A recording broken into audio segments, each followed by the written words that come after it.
channel လေးကနေပြီးတော့မှကြိုးဆိုလိုက်ပါတယ်ဒီနေ့ဒီ video လေးကတော့ခိုင်အခုချီကာကိုရောက်နေရပေါ့နော်အခုဒီချီကာကိုရောက်နေရတာပြောပြမယ်ခိုင်ရဲ့အိမ်မက်တွေရတစ်ခုပဲပါတယ်ပေါ့နော် US ကိုရောက်လဲဘူးကျင်လဲရောက်ဘူးကျင်လဲဗီဇာလျှောက်တာအစားချီကာကိုမှာဘယ်လိုလဲ trip plan ဘယ်လိုလုပ်ခဲ့လဲဆိုတဲ့ journey လေးကို share လုပ်ပေးသွားမှာဖြစ်လို့ဒီ video လေးကိုအဆုံးထိကြည့်ပေးကြပါဦးနော်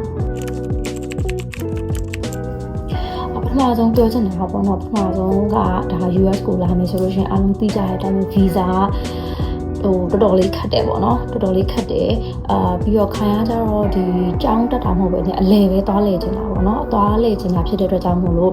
အရင်ဆုံးဒီ visit visa ပေါ့နော် B1/B2 visa အတွက်ကို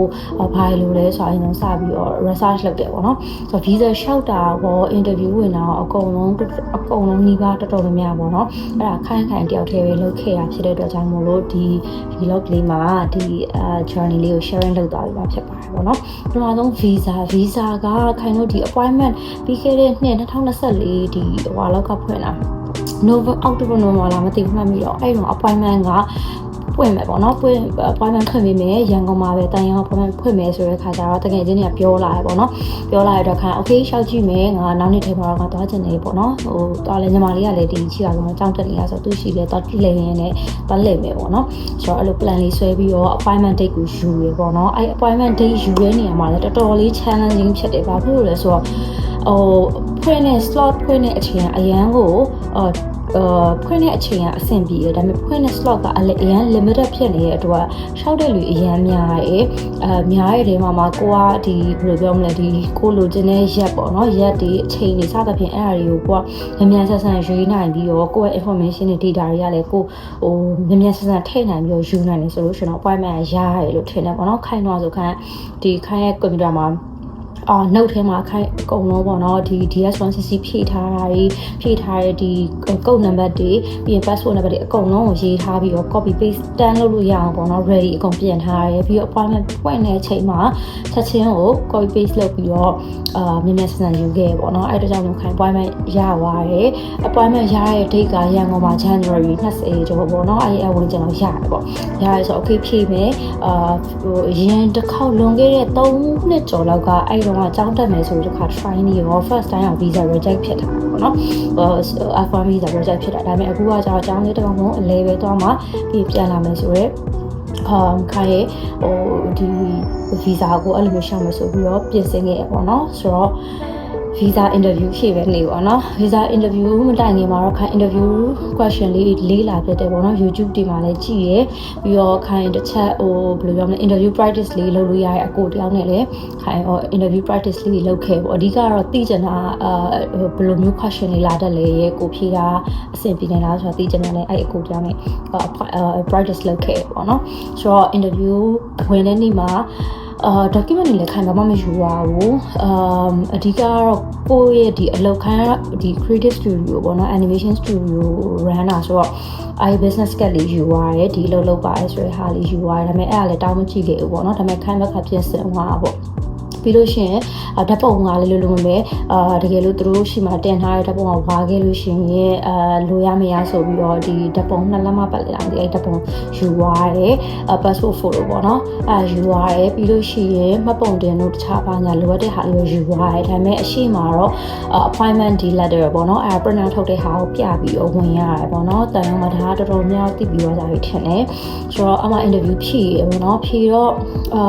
ဘယ်လို officer ကခိုင်ကလေးရန်မန်ဆိုတဲ့တရားနဲ့ကြာတာပေါ့နော်ရန်မန်နဲ့ကြာတယ်လိုပဲသူနဲ့ conversation ပုံစံမျိုးပဲပြောတယ်ပေါ့နော်ညီမလေးလည်းရှိတယ်မရောက်ဘူးသွားလဲခြင်းနဲ့အလဲပဲဆိုပြီးတော့ဖြေပြီးတော့ interview ကရပါvisa က approve ဖြစ်သွားတယ်ပေါ့နော်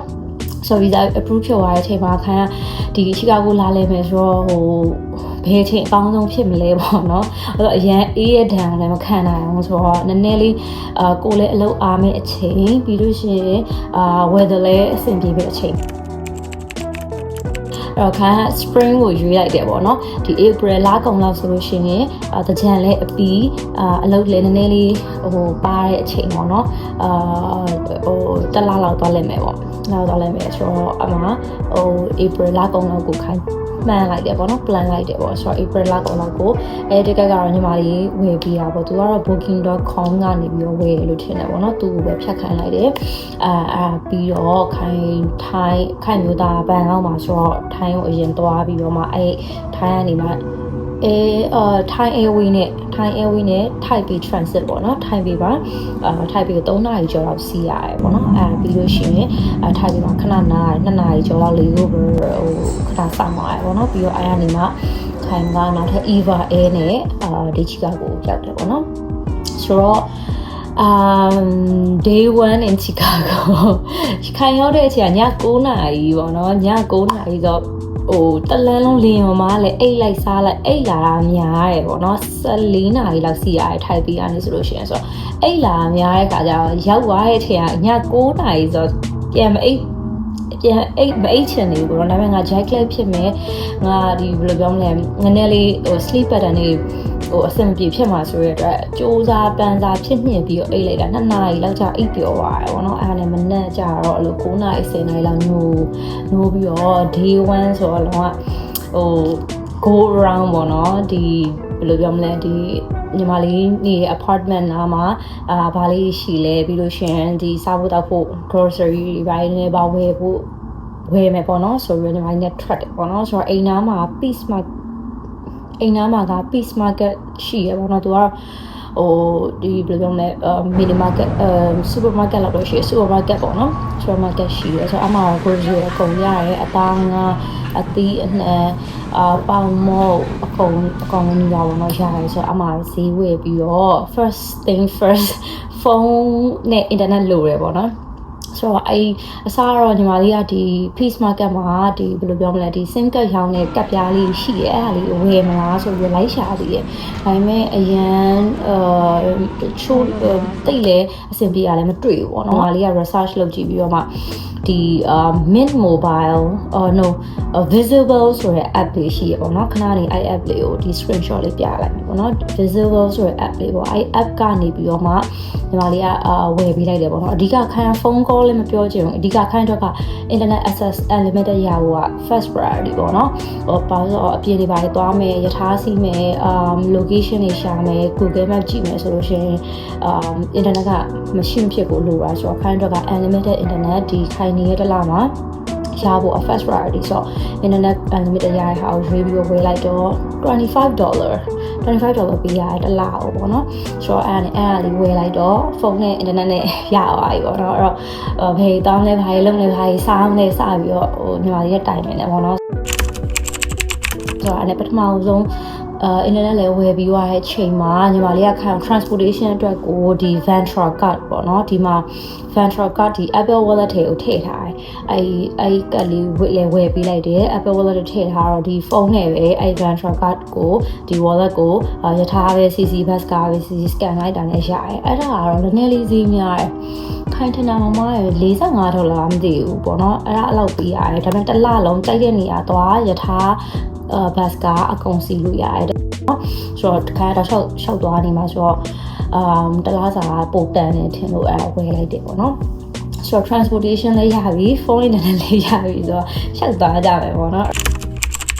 ပထမဆုံးချီကာဂိုလို့မြင်လိုက်လို့ရှိရင်ဒါ The Bean ပေါ့နော် Millennium Park မှာရှိတဲ့ The Bean အဲ့ The Bean ကိုအရင်ဆုံးသွားတယ် Instagrammable place ကို story ရကြည့်ပြီးတော့ share ထားတယ်ဓာတ်ပုံလေးရိုက်မယ်မဟုတ်ပြီးစားမယ်ပေါ့နော်ဒီရောက်လို့ရှိရင်ပြီးရင်တော့ museum လေးသွားမယ်စသဖြင့်တော့အဲ့လိုစိတ်အတွေ့ထဲမှာတော့အဲ့လို plan ထားတာပေါ့နော်ဆိုတော့တပင်းသွားတယ်ဓာတ်ပုံလေးရိုက်တယ်ပြီးတော့river walk မှာလမ်းလျှောက်တယ်ပြီးတော့ Navy Pier မှာlunch စားတယ်ပေါ့နော်ဆိုတော့ဒါကတော့ခိုင်first few day မှာလုပ်တဲ့ဟာလေးပေါ့ဆိုတော့အဓိကဒီကိုရောက်လာဖို့ရယ်ပြီးလို့ရှိရင်ဒီရောက်လို့ရှိရင်ကိုယ့်အတွက်ကဒါ basic needs ဖြစ်တဲ့ဒီ internet access နဲ့ဒီ transportation ရှိထားရင်ကိုပဲကိုကဒါတော်များကိုသွားခြင်းနဲ့ plan ဒီကောင်းကောင်းကိုplan ဆွဲပြီးသွားလို့ရတယ်ပေါ့နော်ဆိုတော့ weather ဒုတိယတစ်ချက်က weather ပေါ့နော်ချီကာဂိုရဲ့ weather ကအခုက spring ရောက်ပြီပေါ့နော် spring ရောက်ပြီဆိုတော့ cherry လည်းပွင့်နေတယ်လို့ပြောရပေါ့နော်နောက်နေ့ကျရင်အဲ Jackson Park မှာ cherry ပွင့်နေတာသွားပြီးတော့ကြည့်မယ်ပေါ့နော်သွားပြီးကြည့်မယ်တပုံရိုက်မယ် enjoy the weather ပေါ့နော်ဆိုတော့weather ပေါ့ weather ကအရန်လည်းမအေးဘူးအရန်လည်းမနွေးဘူးဟိုခံနိုင်ရရှိတယ်ကွာဒီ weather ကကြာဒါပေမဲ့လေတိုက်တယ် Chicago weather is so windy အဲ့တော့လေတိုက်တဲ့ရက်တွေဆိုလို့ရှိရင်တော့နည်းနည်းလေးအေးရပေါ့နော်နည်းနည်းလေးအေးရဆိုတော့ဒီလောက်ဆွဲတော့လောက်ဆိုလို့ရှိရင်တော့မဆိုးသွားလို့လာလို့ရတယ်ပေါ့နော်တချို့ရက်တွေကြာလို့ရှိရင်လည်းနှွေးသွားပြန်အောင်သူကမှတ်မှန်အောင်ဒီနေ့အရန်အေးပြီးလေတိုက်ပြီးနောက်နေ့ကြာလို့ရှိရင်နေပို့ပြီးတော့နှွေးလေးလည်းဖြစ်နေတတ်တာပဲဆိုတော့ဟို predictable လို့မရအောင်အဲ့တော့ weather app ကိုအမြဲကြည့်ပြီးတော့မှ okay ဒီနေ့ကတော့ဘယ်လောက် degree ရှိနိုင်တယ်ဘယ်လောက်တော့ဘယ်ချိန်လောက်ဆိုလို့ရှိရင်တော့နှွေးနိုင်တယ်အေးနိုင်တယ်ပူနိုင်တယ်စသဖြင့်အဲ့ဒါကြည့်ပြီးတော့မှကိုယ့်ရဲ့ outfit ကိုပြင်ဆင်သွားရတယ်ပေါ့နော်ဆိုတော့အရန်ကိုပျော်နေတော့နော်အရင်လည်း excited ဖြစ်တယ်ပြီးလို့ရှိရင်ဒီ Chicago မှာတပတ်ကြော်လောက်နေပြီးတော့လို့ရှိရင် LA သွားမယ်အဲ့တော့နောက် vlog မှာ LA ကိုဘယ်လိုသွားလဲဘယ်လို plan လဲဆိုတာလေးကိုပြပြပါဖြစ်ပါတယ်ကျေးဇူးတင်ပါတယ် bye